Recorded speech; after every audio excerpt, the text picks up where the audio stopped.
पद रत्नाकर का पाठ, पद संख्या 544, 544।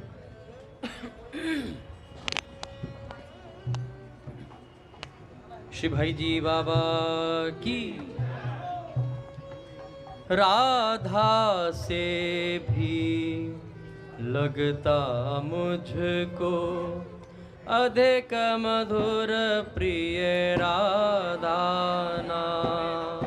राधा से लगता मुझको अधिक मधुर प्रिय राधा नाम।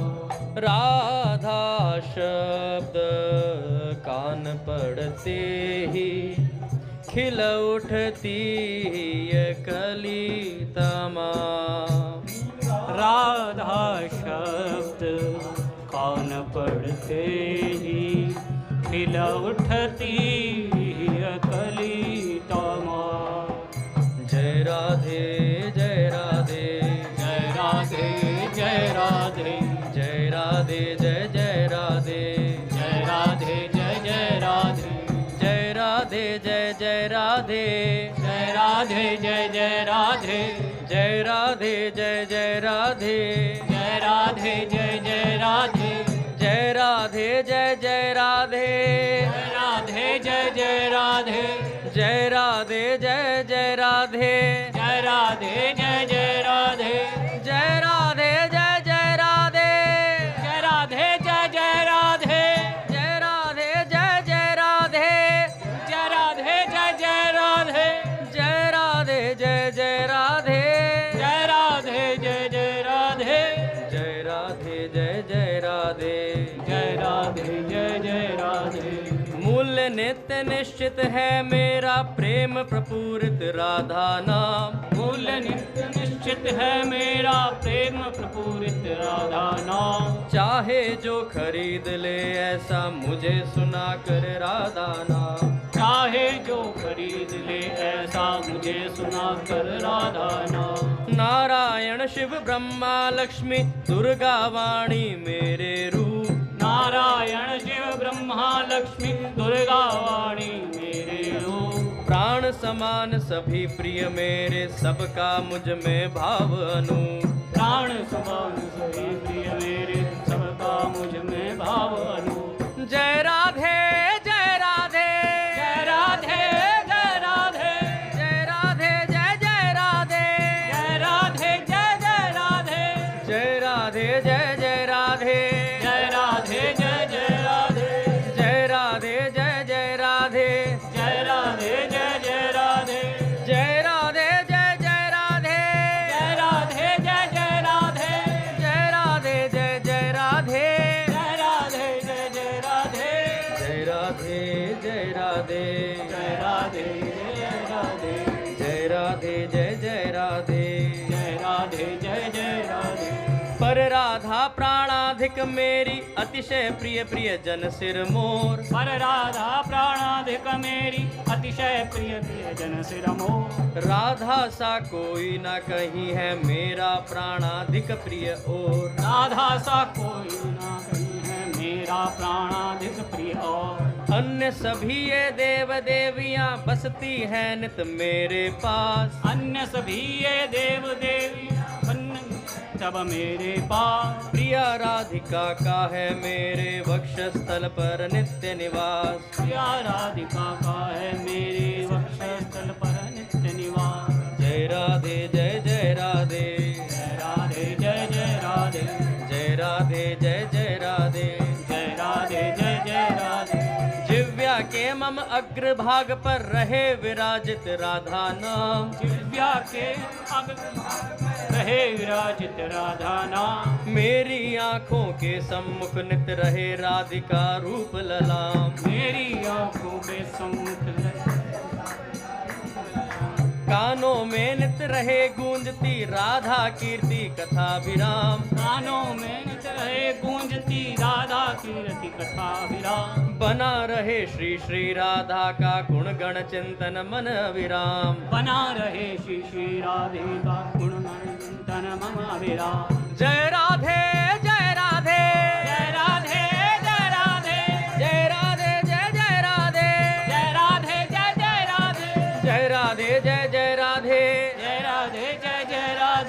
जय राधे जय जय राधे, जय राधे जय जय राधे, जय राधे जय जय राधे, जय राधे जय जय राधे, जय राधे जय जय राधे, जय राधे जय जय राधे, जय राधे जय जय राधे, जय राधे जय जय राधे, जय राधे जय जय राधे, जय राधे जय जय राधे, जय राधे जय जय राधे, जय राधे जय जय राधे, जय राधे जय जय राधे, जय राधे जय जय राधे। भाई जी बाबा की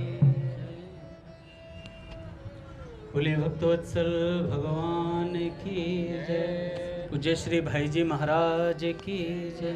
पूज्य श्री राधा बाबा की जय। पूज्य मैया की जय। अपने प्यारे भैया की जय। पूज्य दादा की जय। भक्तवत्सल भगवान की जय। हरि बोल। बड़े सौभाग्य का क्षण है कि आज भी हमें सत्संग और कीर्तन का परम लाभ प्राप्त हो रहा है।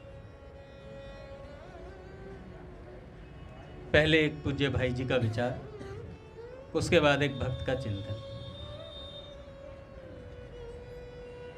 पूज्य भाई जी कहते हैं भगवान नाम चिंतन पुस्तक में, भगवान का नाम भगवान का ही अभिन्न स्वरूप है और वह भगवान की ही शक्ति से भगवान से भी अधिक शक्तिशाली है और ऐश्वर्यवान है। जैसे किसी महान वैभवशाली सम्राट को अपने खजाने के असंख्य धन राशि का पता नहीं रहता, इसी प्रकार नामी भगवान भी अपने नाम के अनंत गुणावलियों का पता रखना नहीं चाहते। यह भी उनका एक महान गुण है। भगवान के जिस मंगलमय नाम से पंचम पुरुषार्थ भगवत प्रेम की प्राप्ति हो सकती है, उसके बदले में मोक्ष की चाह करना भी प्रेमियों ने कामना माना है। अतएव लोक परलोक की किसी भी क्षुद्र महान कामना में नाम का प्रयोग करना एक प्रकार से मूर्खता ही है या अविवेक है। लोक परलोक के जो भोग हैं सभी दुख योनि और विनाशी हैं। ऐसे मधुर विष रूप विषयों की चाह करना और नाम के बदले में उन्हें चाहना मूर्खता है।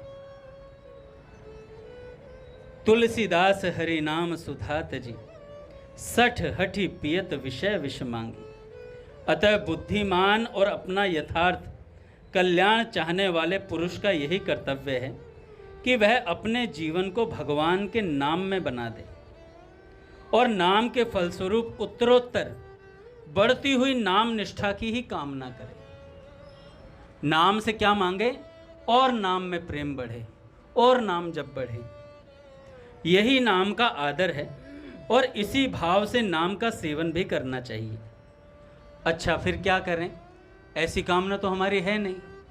बाबूजी कहते हैं उत्तर में, जब तक यह भाव जागृत ना हो तब तक किसी भी भाव से किसी भी सत्कामना को लेकर नाम का आश्रय लेने में कोई आपत्ति नहीं, क्योंकि ऐसा करना मूर्खता होने पर भी पाप नहीं है।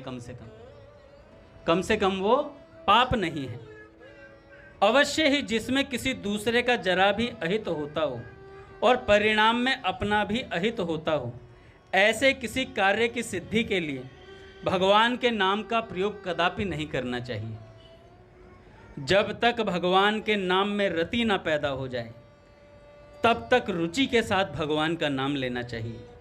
जब तक रुचि ना पैदा हो तब तक भगवान के नाम का अभ्यास करना चाहिए और अभ्यास की दृढ़ता न होने तक अमोघ औषध के रूप में भगवान का नाम लेना चाहिए। भगवान का नाम नित्य मधुर और दिव्य अमृत स्वरूप है। उदाहरण के लिए मिश्री मीठी होने पर भी पित्त के रोगी की जीभ कड़वी होने के कारण मिश्री कड़वी लगती है, परंतु मिश्री पित्त नाश की दवा है। मिश्री के सेवन से पित्त का शमन होने पर जब जीभ का कड़वापन मिट जाता है तब मिश्री मीठी लगने लगती है, क्योंकि वह मीठी ही है।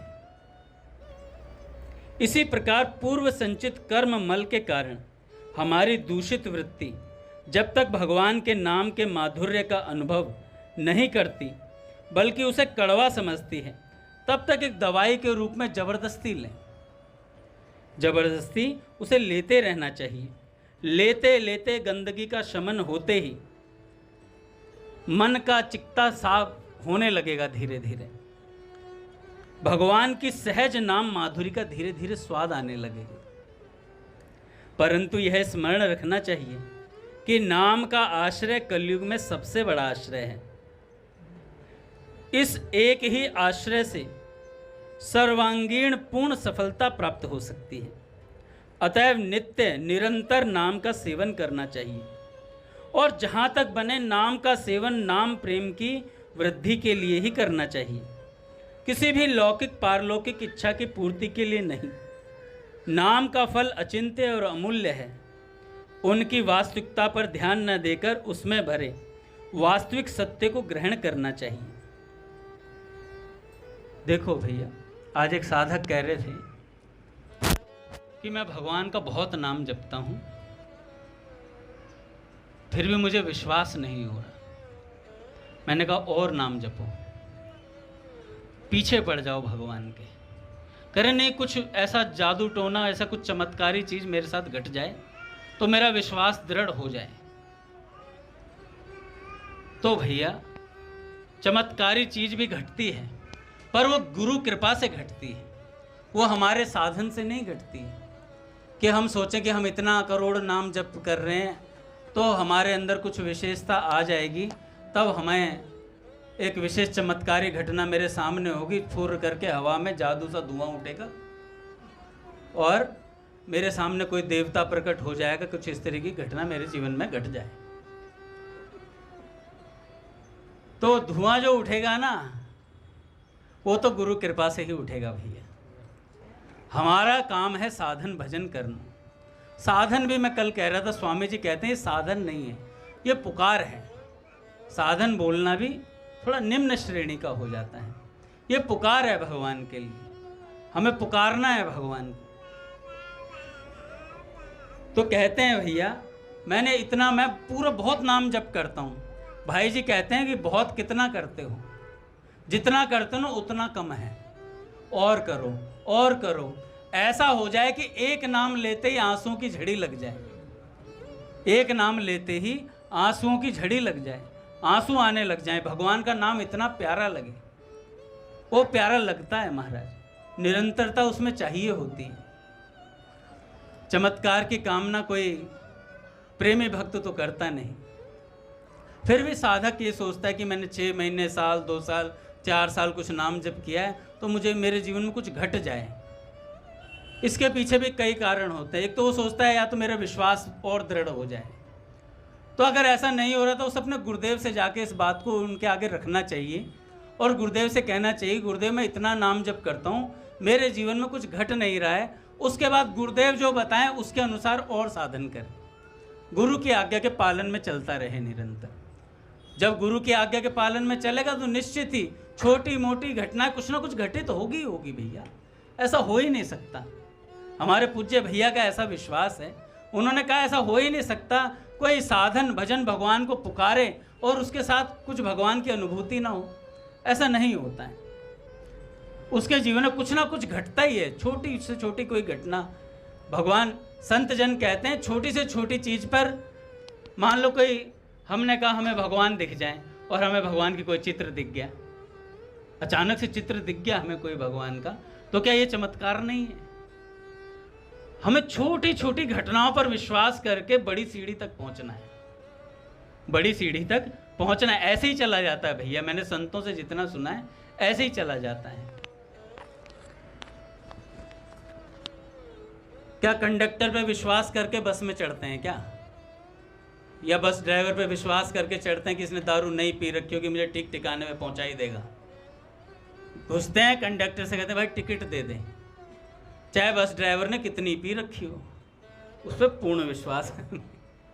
लेकिन जब भक्ति में लगते हैं, हमें पहले कुछ दिखा दो फिर हम चलेंगे, अरे पहले चल लो दिख जाएगा। पूज्य उड़िया बाबा महाराज कहते हैं करिए नाम जब लीजिए, भगवान को पुकारिए, क्यों नहीं होंगे भगवान के दर्शन? अवश्य होंगे, भगवान मिलेंगे, अवश्य मिलेंगे।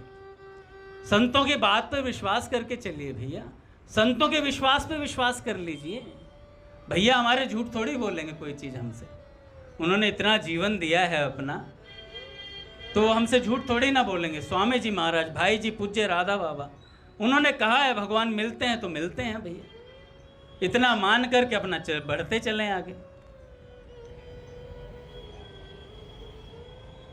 अब दिल्ली के जादूगर वाला जादू तो कोई करेगा नहीं कि भैया आपके सामने रुमाल जेब से निकाल दे यूं और इधर से कबूतर हाथ से आ जाए बाहर, तो ऐसा नहीं, ये चमत्कारों की बात ही नहीं है। तो भाई जी कहते हैं भैया भगवान के सभी नाम, कई सज्जन कहते हैं भगवान का कौन सा नाम जपें, तो भाई जी कहते हैं भगवान के सभी नाम समान महत्व रखते हैं। किसी भी नाम में ऊंच नीच का भाव न रखकर अपने लिए जो भी नाम विशेष प्रीतिकर और रुचिकर जान पड़े उसी का नाम जप और कीर्तन करना चाहिए। अतः भगवान के जिस नाम में या जिन नामों में अपना मन लगता हो उसी का जप करें, परंतु नाम जप करने वालों के लिए यह परम आवश्यक है कि वे प्रतिदिन नियम पूर्वक अधिक से अधिक संख्या में नाम जप अवश्य करें।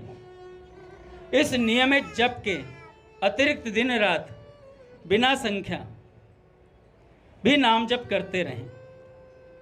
इसके लिए सावधानी के साथ प्रयत्नशील रहें, प्रयत्न करते रहें निरंतर। नियमित संख्या के नाम जप का दृढ़ नियम होने से उतना जप तो प्रतिदिन पूरा हो ही जाएगा। एक साधक ने कहा जब भगवान हमें अनगिनत देता तो हम अनगिनत नाम जप क्यों ना करें। तो पूज्य उड़िया बाबा महाराज कह रहे थे पहले 16 माला कर लो, उसके बाद करो अनगिनत, देखता हूँ कितनी श्रद्धा है, उसके बाद करो अनगिनत। 16 का नियम रख दो कि 16 माला तो करनी करनी है, उसके बाद अनगिनत करो, पता चल जाएगा कितने अनगिनत होते हैं। 16 माला भी नहीं होती अनगिनत के ऊपर, 16 माला करने के बाद अनगिनत 16 भी नहीं हो पाएंगी, क्योंकि एक बार राधा राधा राधा राधा राधा और रामकृष्ण, ठीक है भाई क्या चल रहा है, अरे तूने चुटकुला नहीं सुना बोला, ऐसे ही निकल जाता पूरा दिन। नहीं होता भैया, बिना नियम के नाम जप नहीं होता। इसलिए साधक को कुछ ना कुछ नियम बनाना चाहिए। 16 माला, 20 माला, 25 माला, 30 माला, ज़्यादा समय हो 32 माला, और समय हो भैया 61 कर लो, और समय हो तो भैया और कर लो, हैं बहुत हो सकती हैं भैया, करने वाले कर रहे हैं रघुनाथ जी। ऐसे भी साधक हैं जो कर रहे हैं, 61 माला भी कर रहे हैं प्रतिदिन की। तो नियम न रहने पर आवश्यक अनावश्यक सारे काम आवश्यक लगते हैं, फिर सारे काम आवश्यक लगते हैं। अब आप कहोगे अंगद जी आप फिर बोल रहे हो, पूज्य दादा को प्रणाम। जब हम 7:30 आते थे, कुछ साधकों का पहले नियम था 7:30 आ जाते थे, तो सब काम छोड़ के हम यहाँ भगे आते थे 7:30 बजे। अब धीरे धीरे हमने आवश्यकताएं बढ़ा ली, ये काम भी आवश्यक है, ये भी आवश्यक है। अरे नौकरी ना करूं क्या, नौकरी नहीं करूं क्या, पहले भी कर रहे थे, पहले भी कर रहे थे, कमा पहले भी रहे थे, लेकिन समय निकाल कर आते थे, सारा काम फटाफट निपटाते थे। अब कोई तरह नहीं, कोई विशेष चाह नहीं। क्यों नहीं होती? क्योंकि एक ढर्रा बन गया है, एक आदत पड़ गई है। अरे आज 8-10 पे ही तो महामंत्र शुरू होगा, विशेष महत्व तो षोडश महामंत्र का ही है। हरे कृष्ण कृष्ण कृष्ण हरे हरे, हरे राम राम राम हरे हरे। 15 मिनट मेन होता है अंगद जी, तो जो 15 मिनट्स का होता है वो मुख्य होता है, उससे पूरे कीर्तन का लाभ मिल जाता है। और कीर्तन में अगर हमने 15 मिनट वो दे दिए तो उसका फल है सत्संग में आसक्ति। सत्संग में सुनूंगा नहीं, मैं आसक्ति हो गई मेरी, क्योंकि मैंने 15 मिनट कीर्तन कर लिया। उसके बाद जय माता दी, लेट्स रॉक। तो पहले क्या होता था, हम सारे जरूरी काम छोड़ करके भगे चले आते थे। अब क्या होता है, वो जो जरूरी काम है ना वो ज्यादा जरूरी हो गए हैं। अब वो ज्यादा जरूरी हो गए। पहले हम सोचते थे यार ऑफिस से समय मिल जाए, बिजनेस से समय मिल जाए, कैसे निकालूं। पहले तो नौकरी छोड़ देते हैं, बिजनेस करेंगे। एक साधक ने तो नौकरी छोड़ी ही थी इसलिए कि अंगद जी मुझे ना समय नहीं मिल पाता सत्संग कीर्तन का। अब मैं नौकरी छोड़ दूंगा, पैसा आ ही रहा है अपने पास, तो अब मैं आराम से कीर्तन। अच्छा, जब से नौकरी छोड़ी तब से ही नहीं आ रहे, तब से। अच्छा, ये हंसने की बात भी है और समझने की बात भी है। जब साधक खाली होता है ना तो भजन कम होता है, और जब साधक व्यस्त होता है ना, पूज्य राधा बाबा के एक शिष्य ने मुझसे इस बार कहा, बेटा इतना व्यस्त रहना, इतना व्यस्त रहना कि समय ना मिले तुझे, और जब समय मिले भगवान के लिए 3 मिनट, उसमें इतने आंसू बहाना भगवान के लिए कि चैतन्य महाप्रभु जैसा विरह होना चाहिए उस रोने में। 3 मिनट का भी समय मिले तो। अब कहेंगे अंगद जी हम ये कर रहे हैं, हम इतने ही व्यस्त हैं, इतना व्यस्त कर दिया हमने आपको कि हमें 3 मिनट ही मिलते हैं, पर उसमें रोना नहीं होता हमारा। ये खास बात है। उसमें होता है इंस्टा, फेसबुक या गप्पें। प्रभु आ जाओ आप भी सुनो। श्री राम जय राम, जय जय राम,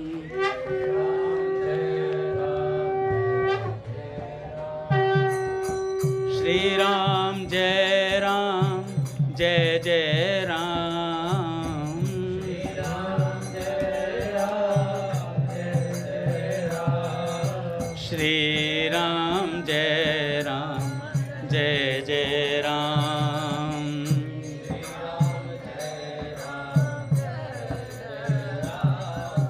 जय जय श्यामा, जय जय श्याम,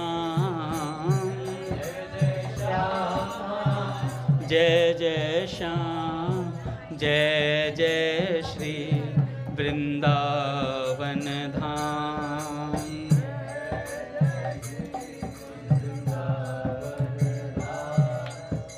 बोलिए राधा माधव सरकार की जय।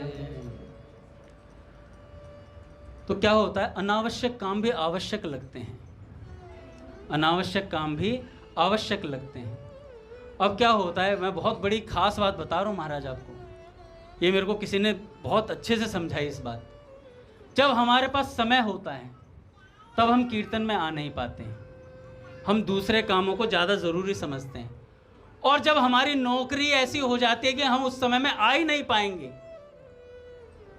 फिर हम कहते हैं यार हम कीर्तन में आ नहीं पाते क्योंकि हमारा ऑफिस होता है। क्यों हुआ ऑफिस, इसका कारण जानना है कभी किसी ने? ऐसी व्यवस्था क्यों बैठी?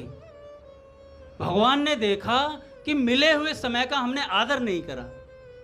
अगर हम उस समय कीर्तन कर लेते तो भगवान देखते, भैया इसका कीर्तन से इतना प्रेम है, इसकी नौकरी की व्यवस्था मैं 7:30 से पहले रखूंगा, किसी भी प्रकार से कुछ ऐसी व्यवस्था रखूंगा। तो हमारी जितनी अच्छी चाह होगी उतनी अच्छी भगवान की व्यवस्था होगी। और फिर भी व्यवस्था नहीं हो रही है तो भगवान चाहते तुम इसी अवस्था में भगवान को प्राप्त करो।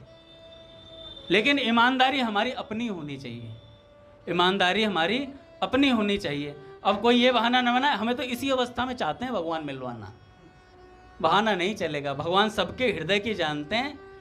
अपने शर्ट के बटन अंदर खोल के देखा जाए अपने हृदय को, तब पता चल जाता है।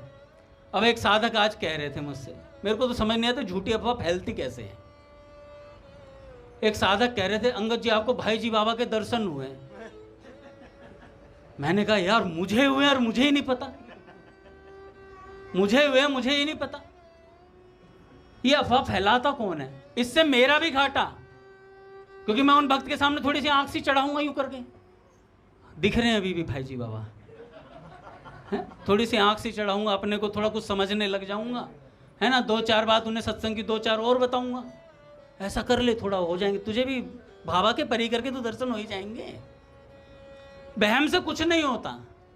वहम एक ऐसी बीमारी है जो किसी को भी हो सकती है। जैसे बहुत सत्संग सुनाता हूँ तो मैं बहुत बड़ा सत्संग हूँ, ये भी वहम है एक। मैं बहुत नाम जप करता हूँ और मैं बड़ा नाम जापक हो गया, मैं भगवत प्रेमी हो गया, ये भी वहम है एक। जब तक भगवान ना मिल जाए, भगवान में प्रेम ना हो जाए, ऐसे वहम में पड़ना ही मत। चाहे कोई कितना कहते कहते तुमसे तो परमात्मा रोज मिलने आ रहे हैं, तू मिल ले पहले, मैं बाद में देख लूंगा, है ना। तो ऐसी गलत फहमी ना डालें, ना खुद के डालें ना अपने मन में डालें, है ना। दूसरे आपको तो भाई जी बाबा प्राप्त हो चुके हैं, अरे भाई मैं सच बताऊं, रोज करता हूं दर्शन। पद रत्नाकर का पद पढ़ते हैं तो ये भाई जी बाबा साक्षात हैं भैया, और किनका दर्शन करना है हमें? सत्संग साक्षात भगवान का स्वरूप है। ऐसी मान्यता भले ही ना आई हो, पर जबान से संतों के माध्यम से रट गई है ये बातें। रटंत विद्या भी काम करती है, अगर निरंतर चले, दीर्घ काल तक चले, तो ये रटंत विद्या भी साधक को भगवान के चरणों में ले जाती है। ऐसा पूज्य राधा बाबा आस्तिकता के आधारशिला में कहते हैं रटंत विद्या भी काम करती है, पर वो निरंतर होनी चाहिए, दीर्घ काल तक होनी चाहिए, तब काम करती है। तो अनावश्यक काम को आवश्यक ना बनाए, है ना, और जो आवश्यक काम है उसे अनावश्यक ना समझे कि भैया ये कीर्तन सत्संग अनावश्यक है, बाद में भी कर लेंगे। अब भैया ने तो कह दिया कि मेरे पास आते हैं तो उनका वो हो जाता है, अब वहीं जा रहे हैं। अब भैया भी ये बात समझ रहे हैं भैया सब जानते हैं, भैया हृदय की पल पल की खबर रखते हैं भैया, और जब समय आता है ना तब चपेट भी लगाते हैं, समझा देते हैं कहाँ खड़ा है। तो बाबूजी कहते हैं भैया देखो, सबसे अति आवश्यक कार्य क्या है जीवन में? बाबूजी ने कहा नाम जप सबसे अति आवश्यक कार्य है। व्यर्थ की बातचीत भी जरूरी काम लगती है कभी कभी, बाबूजी कह रहे हैं, परंतु अगर हमने नियम बड़ा बना लिया 16 माला का 61 माला का, तो व्यर्थ की बातचीत करने का समय ही नहीं मिलेगा साधक को। नाम जप होने से भगवान के साथ प्रत्यक्ष संबंध होता है। कम से कम हमारी जीभ तो भगवान से जुड़ी जाती है, जीभ तो हमारी भगवान से जुड़ी जाती है। उतने समय तक वाणी का संयम ही नहीं होगा, वाणी का यथार्थ सदुपयोग होगा जब तक आप नाम जप करेंगे। उतने समय तक प्रमादवश होने वाले मिथ्या भाषण पर निंदा से रक्षा होगी, कम से कम व्यर्थ भाषण से जीभ की रक्षा होगी। प्रमाद युक्त वाणी के कारण होने वाले दुष्परिणामों से आपका बचाव होगा। लगातार नियमित जप होने से वाणी का वैसा अभ्यास हो जाएगा जिससे वाणी सहज ही अपने आप नाम जप करती रहेगी और फिर मन भी लग जाएगा।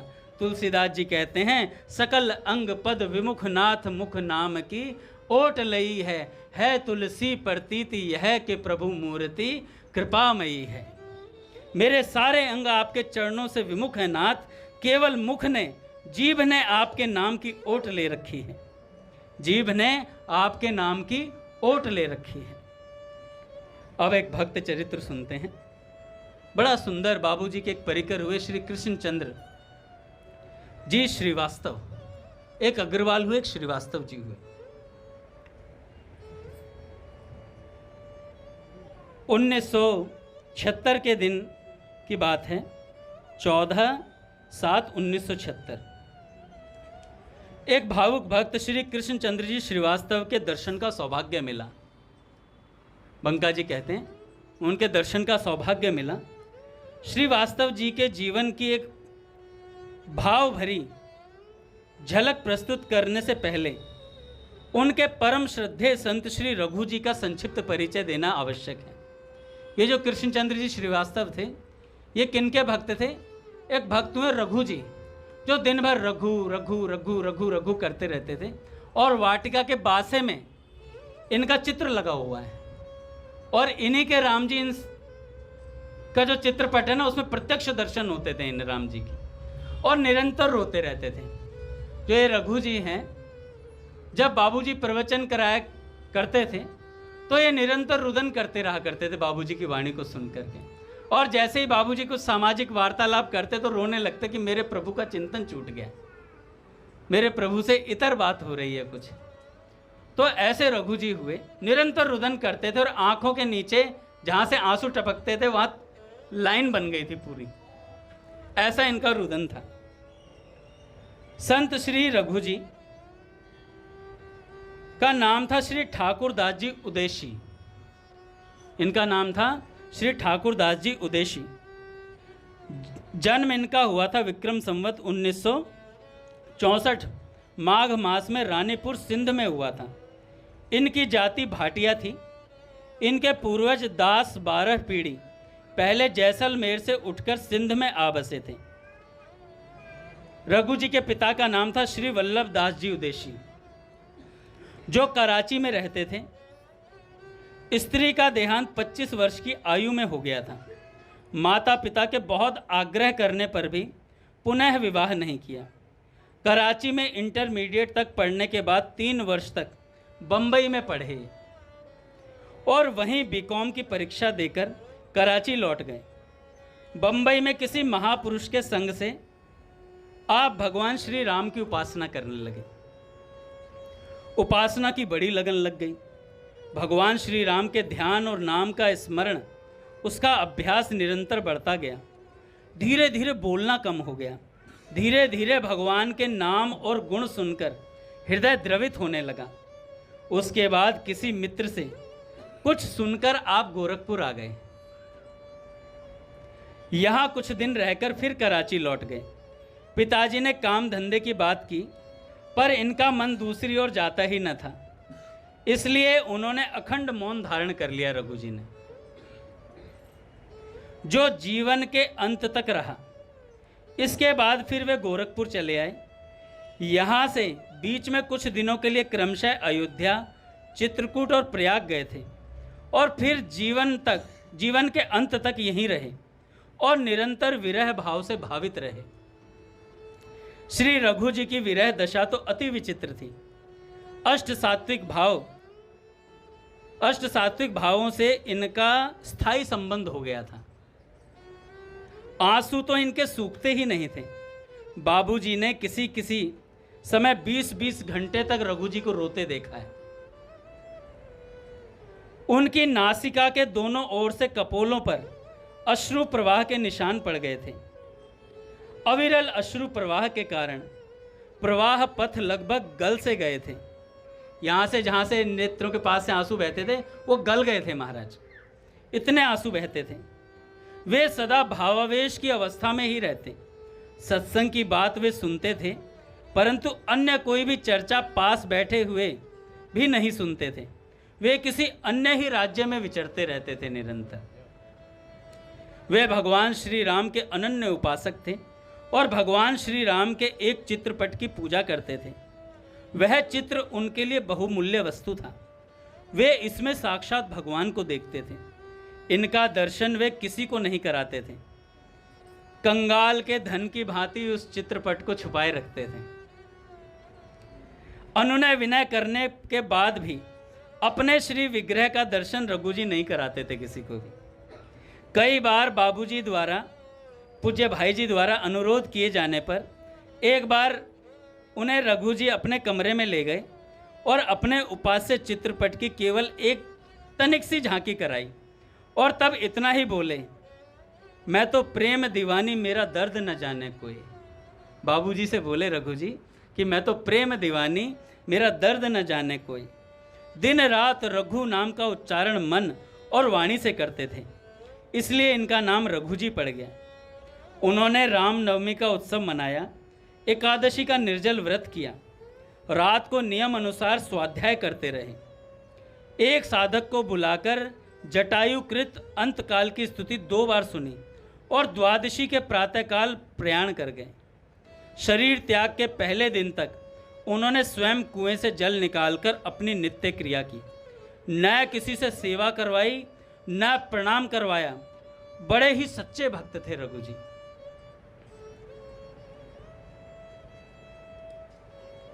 अब जो 1976 में जिन भावुक एक भक्त के दर्शन हुए, उनका नाम था श्री कृष्ण चंद्र जी श्रीवास्तव, जो रघु जी के परम भक्त थे। श्री रघु जी के प्रति वे गुरु भाव रखते थे। पूज्य राधा बाबा ने ऐसा बताया कि जब रघु जी ने अपनी देह का विसर्जन कर दिया तो कुछ समय बाद उन्होंने श्री श्रीवास्तव जी को स्वप्न में दर्शन देकर कहा कि श्री रघुनाथ जी के जिस श्री चित्रपट का मैं पूजन किया करता था, वह तुम भाई जी से मांग लो, वह तुम भाई जी से मांग लो। बाबूजी ने उनको दे भी दिया। श्रीवास्तव जी ने अनेक जिलों में जिला न्यायाधीश के पद पर कार्य किया है। वहाँ से फिर वे दिल्ली स्थित सुप्रीम कोर्ट में चले गए।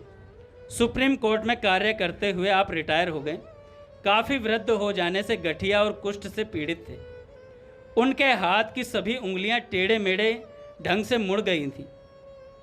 दोनों पैरों की सभी उंगलियां भी, उन पर भी पट्टी बंधी हुई थी, घाव हो चुके थे उन पर। आंखों से कम दिखता था, कानों से बहुत कम सुनता था, शरीर से हिलना डुलना चलना फिरना संभव नहीं था। उनकी विकलांगता और रुग्णता को देखकर कोई सोच नहीं सकता था ऐसे आवरण के भीतर एक महान संत आत्मा का निवास है। बाबूजी के पारिवारिक चिकित्सक थे डॉक्टर श्री चक्रवर्ती। श्री श्रीवास्तव जी ने डॉक्टर चक्रवर्ती के सामने बाबा के दर्शन की अभिलाषा व्यक्त की। उन्होंने कहा डॉक्टर से कि मुझे पूज्य राधा बाबा के दर्शन करा दो।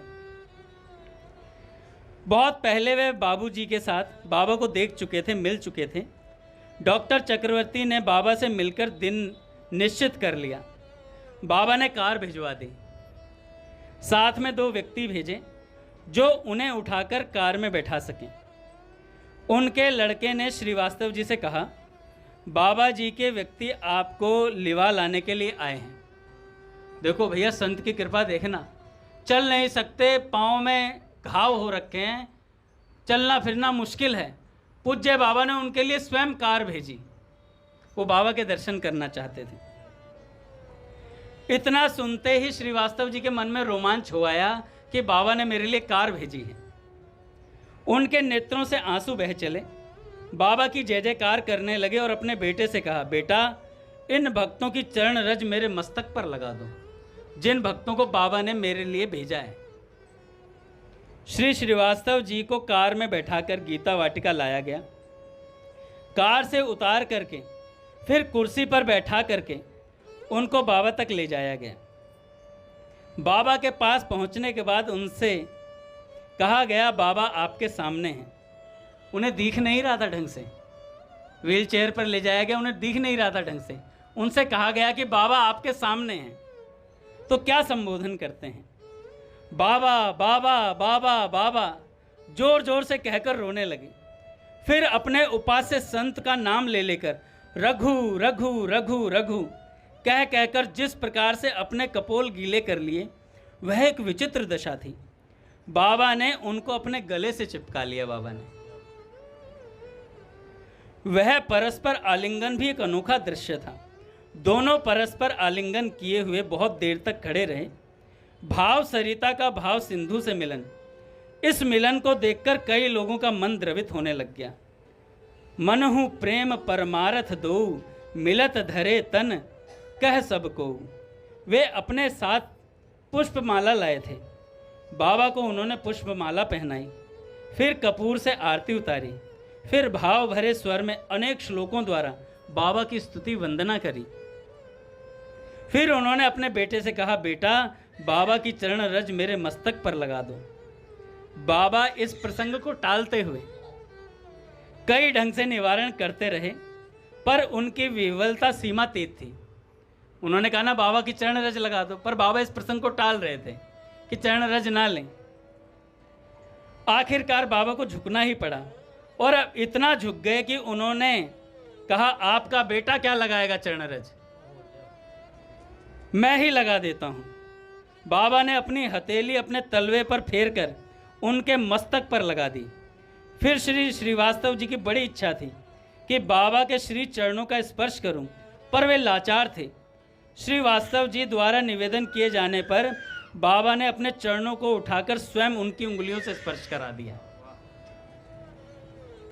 फिर भाव भरी आध्यात्मिक चर्चा परस्पर चलती रही। श्रीवास्तव जी का श्री रघु के प्रति समर्पण वस्तुतः आदर्श था। प्रायः ऐसा देखा जाता है कि जिस श्रद्धेय संत के प्रति कोई साधक समर्पित होता है, उस श्रद्धेय संत के तिरोधान के बाद साधक की श्रद्धा शिथिल होने लगती है, और कभी कभी तो श्रद्धा पर घना आवरण आ जाता है। श्री रघु जी को लगभग 40 वर्ष हो गए, पर उन श्री रघु जी के प्रति श्रीवास्तव जी की श्रद्धा, उनका समर्पण अनोखा था। वे रह रह करके श्री रघु जी को स्मरण करते थे और रोते थे। बाबा ने उनको आश्वासन दिया था, आप विश्वास करें, आपको अवधवास अवश्य मिलेगा, आपको अवधवास अवश्य मिलेगा। आपको लेने के लिए श्री रघु जी और उनके श्री आराध्य श्री रघुनाथ जी स्वयं आएंगे। बाबा ने उनकी आर्थिक स्थिति के बारे में भी उनसे पूछा। अच्छा, एक प्रसंग याद आ रहा है, हम वाटिका में चर्चा कर रहे थे। पूज्य बाबा के जाने के बाद अपने पूज्य चंद्रेश भैया, उन्होंने पूज्य रुक्मणी बाई जी से कहा, भाई बाबा बाबूजी चले गए हैं, अब हमें किनका सहारा है, अब हमें किनका सहारा है। अब तो आप ही हमारी सब कुछ हैं, और अब आप भी चली जाएंगे, आप कह रही हैं हार्ट उठने वाली है, अब आप भी चले जाएंगे तो हमारा कौन सहारा बनेगा। तो पूज्या बाई ने कहा, सहारा कब तक ढूंढते रहोगे, कब तक सहारा ढूंढते रहोगे। सहारा केवल बाबूजी बाबा का होना चाहिए, सहारा केवल बाबूजी बाबा का होना चाहिए। वहां प्रश्न उठे काफी वाटिका में इस बात को सुन करके। प्रश्न उठे कि मान लो जैसे हम भैया के शरणागत हैं, तो क्या हम बाबूजी बाबा के शरणागत नहीं है क्या?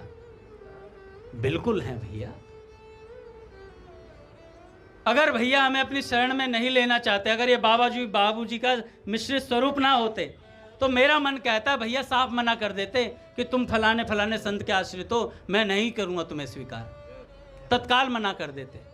लेकिन संत सबे गुरुदेव व्यास ही यह प्रतीति, अगर हमारी सच्ची निष्ठा है कि पूज्य भैया में बाबूजी बाबा विद्यमान है, तो हमें ये जो सहारा मिला हुआ है ना, ये बाबूजी बाबा का ही सहारा है, ये बाबूजी बाबा ही है। मेरे को उस दिन ये बात बड़ी अच्छी लगी। सहारा किसी का नहीं लेना चाहिए। अरे किसी का क्या, अपने ही गुरुदेव तो हैं इन संतों के रूप में, और कौन है। पर ये दृढ़ निष्ठा होनी चाहिए। निष्ठा नहीं है तो सत्संग सुनो, निष्ठा पैदा हो जाएगी, निष्ठा पैदा हो जाएगी। बाबा ने श्रीवास्तव जी की आर्थिक स्थिति के बारे में पूछा।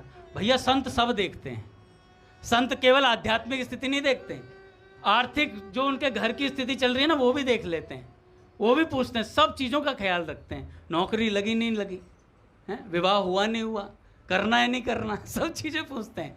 नहीं करना तो स्थिति देख लेते हैं, करना पड़ेगा, करना पड़ेगा। कई लोग कह देते हैं माई सेल्फ, भैया मैं जीवन भर निभा सकता हूं, जीवन भर निभा सकता हूं, पर उस निभाने के लिए सत्संग की आड़ चाहिए भैया, निरंतर साधन चाहिए। साधन सत्संग भजन को छोड़ करके कोई ये सोचे कि मैं पूरा जीवन अपना ठोस स्थिति में निकाल दूंगा, भ्रम है उसके जीवन का, भ्रम है उसके जीवन का। अरे कलयुग ऐसा है, उठाकर पटक देगा। मम माया दुरत्या, भगवान ने ऐसे ही नहीं बोल दिया। ये माया दुरत्या ही नहीं, हत्या भी कर देती है साधक की। ऐसी हत्या, कौन सी हत्या, मार नहीं देगी, साधक का पतन ही उसकी हत्या है भैया। उससे बड़ी और क्या हत्या होगी उसकी। उसका भगवान का चिंतन छूट गया, विषयों में आसक्ति हो गई, इससे बड़ी हत्या और क्या है।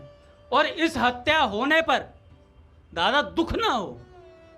बाबा कहते पतन होना कोई बड़ी बात नहीं है, सबका होता है, पर उस पतन होने के बाद दुख नहीं होता साधक को, रोना नहीं आता, उसके बाद और से और बढ़कर के अपराध करे चले जाता है, फिर और एक से एक नई घटनाएं घटती रहती हैं।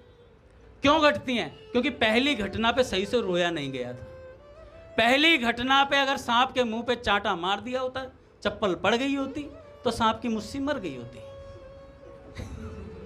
सांप की मुस्सी मर गई होती। चप्पल ढंग से नहीं मारी गई, चप्पल को लेकर भी सांप के फन को पुचकारा गया। कोई बात नहीं बेटा, गलती हो गई तो क्या हुआ, फिर करूंगा, फिर कर लियो, कोई बात नहीं। यह सब चलता है, चलता नहीं है। कई सालों का, कई जन्मों का डेरा चल जाएगा भैया, कई सालों तक की बात जाएगी। कल्याण तो होके रहेगा, नारद निकुंज में आ गए हो, कल्याण होके रहेगा, पर कितने जन्मों में होगा, कितने जन्मों की देरी हम स्वयं कर लेंगे। भैया ने कह दिया, भैया की वाणी असत्य हो नहीं सकती, लेकिन पूज्य भैया ने एक बात और कही थी, जब तक साधक खुद ना चाहे, अगर खुद अपने पैर पे कुल्हाड़ी मारेगा तो भैया मैं भैया तो पूरा भरसक प्रयास कर रहे हैं उसके हाथ से कुल्हाड़ी छीन ली जाए, कुल्हाड़ी छीन ली जाए। तो बाबा ने कहा कि आर्थिक स्थिति के बारे में उनसे पूछा। हालत तो गड़बड़ ही थी, कभी पाप पूर्ण पैसा तो कमाया नहीं, इसका उन्हें न कोई खेद था न कोई कष्ट। वे कह रहे थे, बाबा अब तो मैं हर दृष्टि से लाचार हूँ, तन से धन से अब जगत के लिए मैं बेकार हूँ। उन श्रीवास्तव जी ने कहा कि तन से धन से और हर स्थिति से जगत के लिए बेकार हूँ मैं, सर्वथा बेकार। यह भगवान की बहुत बड़ी कृपा। अब भजन खूब होता है। आँख कान हाथ पैर शरीर के सभी अंग बेकार हो चले हैं, अतः कौन मेरे पास आए। यह विकलांगता तो मेरे लिए वरदान बन गई है। इस विकलांगता को मैं प्रभु की बड़ी कृपा मानता हूँ। किसी के नहीं आने से पूर्ण एकांत मिलता है और उस एकांत में खूब भजन करता हूँ। श्रीवास्तव जी कह रहे हैं, देखो भैया प्रतिकूलता को अनुकूलता में परिवर्तित कैसे किया जाता है, इन संतों के चरित्र पढ़ने से पता चलता है। उनके उद्गारों को सुन सुनकर सभी के मस्तक नत हो गए। उनका प्रभु विश्वास, उनका भजन में उत्साह।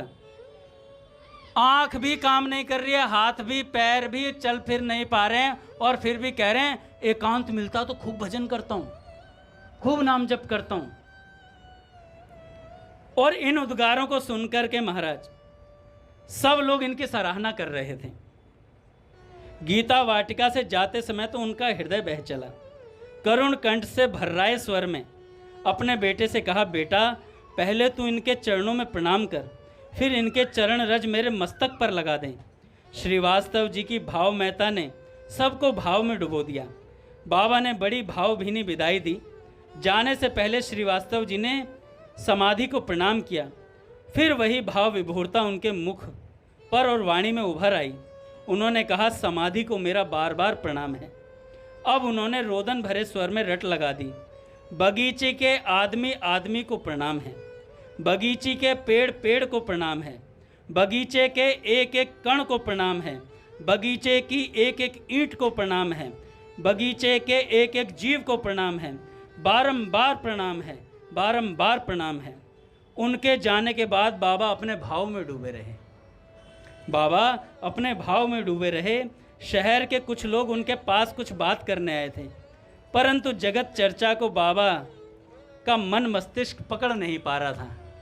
वहाँ के सिग्नल कैच नहीं हो रहे थे। बाबा भाव में थे। अंत में बात हो ही नहीं पाई। जो लोग श्रीवास्तव जी को लाने के लिए तथा पहुँचाने के लिए गए थे, बाबा उनके सौभाग्य की बार बार सराहना कर रहे थे। श्रीवास्तव जी के बारे में बाबा ने कहा, ऐसे संत निष्ठ भक्त के दर्शन आजकल कहाँ हो पाते हैं। मैं तो इनकी संत निष्ठा के समक्ष बार बार विनित रहता हूँ। वस्तुतः जहाँ संत निवास करते हैं वहाँ उनकी उपस्थिति से एक ऐसी सुवास परिव्याप्त हो जाती है जो तन मन को अनिर्वचनीय सुख प्रदान करती है। जब वे आए थे श्रीवास्तव जी, तब वे स्वयं की प्रेरणा से बाबा के दर्शन की उत्कट लालसा लिए हुए आए थे। इस बार तो बाबा ने ही उनको बुलाया था। पिछली बार बाबा ने उनकी आर्थिक स्थिति के बारे में जिज्ञासा व्यक्त की थी। वे ऋणग्रस्त थे और वे रुपया चुकाना चाहते थे। वे गोरखपुर में लगभग 5-6 मास से थे। उनका घर इलाहाबाद में था। गोरखपुर में उनकी कुछ पैतृक संपत्ति थी, उसी को बेचकर अपना लेन देन चुकाना चाहते थे। पर कुछ लोग अड़चन डाल रहे थे, इसीलिए बाबा ने पूछा था कि तुम्हारी आर्थिक स्थिति ठीक चल रही है ना। पर उनका कुछ कर्ज था, वो चुकाना भी चाहते थे। उनके गोरखपुर में संपत्ति भी थी, उसे बेचकर चुकाना चाहते थे, पर कुछ लोग अड़चन डाल रहे थे। इन सब बातों की जानकारी प्राप्त करने के लिए बाबा ने उनको बुलाया, जिससे कि बाबा उनके कार्य में कुछ सहयोग दिलवा दें। श्रीवास्तव जी के आने पर बाबा की ओर से श्री जज साहब श्री राम प्रसाद जी दीक्षित ने बातचीत की। लगभग 7-8 दिन से बाबा की तबीयत बहुत खराब चल रही थी। कंठ के बगल में कान के पास ऐसी वेदना थी मानो रह रहकर तीखी सुई की तरह चुभ रही हो।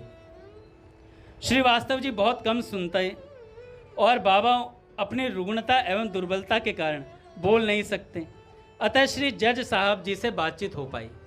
दादा 5 मिनट और लूँगा बस। श्रीवास्तव जी को आज बुलाने का विशेष उद्देश्य था, अतः विषयांतर को बचाने के लिए जज साहब ने प्रयोजन की बात आरंभ कर दी। थोड़ी देर बाद बात होने के बाद अपने कई दिव्य अनुभव सुनाए। जज साहब कहने लगे, आप तो बाबा से मेरी ओर से यही प्रार्थना कर दें कि मेरे द्वारा निरंतर भजन हो, भगवान श्री सीताराम जी में अविचल भक्ति हो। यह सांसारिक झंझट मेरे लिए कोई झंझट नहीं है, बस किसी प्रकार रघुनाथ जी में प्रीति हो जाए। बाबा अपने बिस्तर पर आधे लेटे हुए श्रीवास्तव जी के सब अनुभव सुन रहे थे। श्रीवास्तव जी अपने अनुभव सुना रहे थे, जज साहब के माध्यम से सारी बातें बता रहे थे बाबा को। उनकी प्रार्थना की सच्चाई ने बाबा को अपनी ओर खींच लिया। भले वे सांसारिक परिस्थिति में उलझे हैं, पर उस उलझन से क्या, उस उलझन से उनकी उपरामता और प्रार्थना की सच्चाई ने बाबा को बोलने के लिए बाध्य कर दिया। बाबा बोल नहीं पा रहे थे, तबीयत खराब थी बाबा की। बाबा की अस्वस्थता बाबा के लिए नगण्य हो गई। श्रीवास्तव जी के पास आकर बाबा ने कहा, बस आप तो सदा ही कहते रहें, रटते रहें कि रामचंद्र चंद्र तू चकोर मोहे कीजिए। बस यही रटते रहो आप श्रीवास्तव जी। पंक्ति के शब्दों को श्रीवास्तव जी ठीक प्रकार से सुन नहीं पाए, अतः बाबा ने जोर से बोलकर एक एक शब्द सुनाया तथा याद करवाया। श्रीवास्तव जी ने कहा, बाबा अब तो ऐसी कृपा करें, मन जगत में न जाए, सदा श्री सीताराम जी में लगा रहे। बस बाबा अब ऐसी ही कृपा कर दें मुझ पर। तब बाबा उनके कान के पास अपना मुंह लगाकर ऊंचे स्वर से कहने लगे, क्या आपको विश्वास नहीं मेरी बात पर? जो आपको पिछली बार कही थी उससे बड़ी और क्या बात हो सकती है। आप विश्वास करें, चाहे सूर्य अपने पथ से टल जाए, चाहे चंद्रमा अपने पथ से टल जाए, कल की बजाय आज टल जाए, पर मेरी बात मिथ्या नहीं हो सकती। श्रीवास्तव जी, आपकी मृत्यु के समय भगवान राम जी आपको लेने अवश्य आएंगे। श्रीवास्तव जी के इस सौभाग्य को देखकर हमें भी बड़ा आश्चर्य और थोड़ा ईर्ष्या हो रही थी कि बाबा का ऐसा आशीर्वाद। जिनने विरही संत श्री रघु जी जैसे सच्चे भगवत प्रेमी को अपने जीवन का सर्वस्व माना, जिन्होंने भगवत चरणारविंद संत चरणों को की आजीवन सेवा की, उन पूत आत्मा को ऐसा आशीर्वाद मिले तो इसमें आश्चर्य ही क्या है? इसमें आश्चर्य ही क्या है? एक अपनी संतोष बहन जी हुई, पूज्य बाबा को वो गुरु मानती थी। तो पूज्य बाबा ने उन्हें आश्वासन दिया था, बेटी तू चिंता मत करना, हो सकता है एक बार श्री कृष्ण तुमसे ना मिलना चाहें, पर मैं कहता हूं तुमसे, अगर तुमसे श्री कृष्ण नहीं मिलना चाहेंगे तो मैं श्री कृष्ण को तुमसे मिलने के लिए बाध्य कर दूंगा। श्री कृष्ण को तुमसे मिलने के लिए बाध्य कर दूंगा। ऐसी संत कृपा होती है महाराज जी। ऐसे इन संतों का चरित्र पढ़ते हैं ना, हमें लगता है साधारण बात है, और ये साधारण बात नहीं है, ये बड़ी विलक्षण बात है। प्रतिकूलता में भजन करना बड़ी मुश्किल होता है महाराज। नौकरी छूट जाए तो पूरा दिन नौकरी का चिंतन होता है, शादी ना हो तो पूरे दिन चिंतन होता है, बलराम जी कोई रिश्ता है क्या, रघुनाथ जी कोई है क्या इधर उधर गुजरों में, चैतन्य प्रभु कोई बनियों में मिलेगी क्या, ऐसे चिंतन होता है महाराज। मेरी उम्र जा रही है, कैसे विवाह हो? तो अगर इतनी भी चिंता, पूज्य बाबा कहते हैं, अगर भोजन की भूख जितनी भी भूख हमें भगवान की लग जाए, भोजन की भूख जितनी भूख भी हमें भगवान की लग जाए, तो भगवान मिलने के लिए तैयार बैठे हैं।